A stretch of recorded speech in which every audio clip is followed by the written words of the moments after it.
And now I'm delighted and honored to introduce Mrs. Chrissy Haslam, our First Lady of Tennessee, who is so gracious to be here this morning and who has been focusing much of her time on literacy improvement in our state, and who's offered us such tremendous help with Raise Your Hand Tennessee initiative.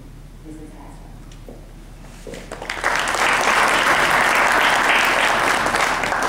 Thank you so much. Thank you so much.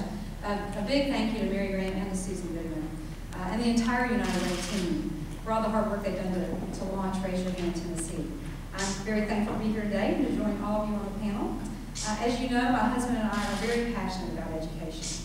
When I started to set up our office a year ago, we started researching how we could play a role in Tennessee and started by asking some questions. Why were so many of our students dropping out of high school? Why weren't more students going on to higher education? And why did we need so many remedial courses when they got to higher education? Well, there are many ways to respond to these complex questions, but a lot of research shows that early reading scores are a strong predictor of how well a child will do in school.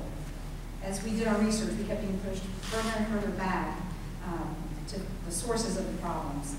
The kids, when they dropped out of high school, they didn't get behind in high school, they were behind in middle school. And they were probably even behind in elementary school. Some of them weren't ready to be in kindergarten. You've probably heard, Susan just said it, you've heard it said, children learn to read through the 3rd grade. After that time, they're reading to learn. And last year, less than half of Tennessee's 3rd graders were reading on a proficient level, less than half.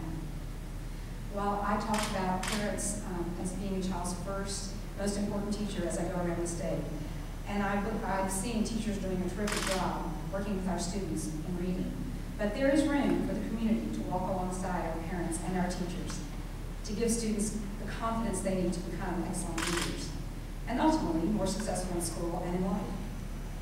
Research shows that if a child has just one person who believes in them, one person in their school who believes that they could do it, it could be a principal, a teacher, a cafeteria worker, or a volunteer, then that student will do better academically.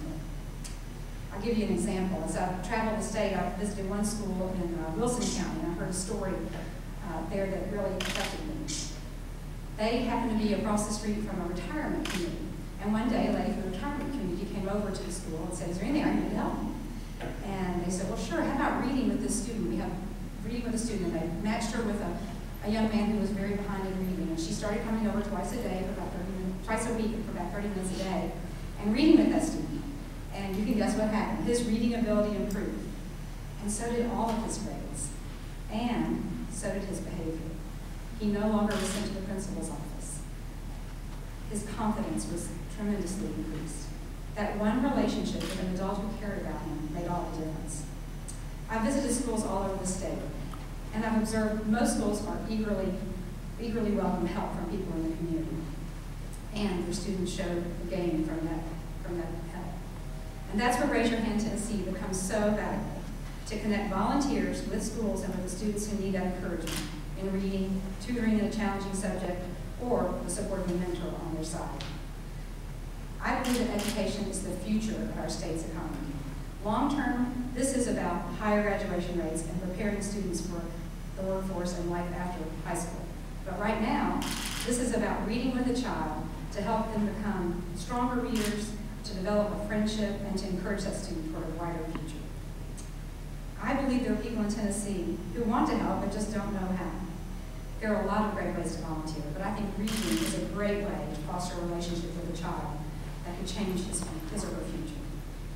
We are the volunteer state, after all. I'd love to see volunteers all across the state coming out to support our children.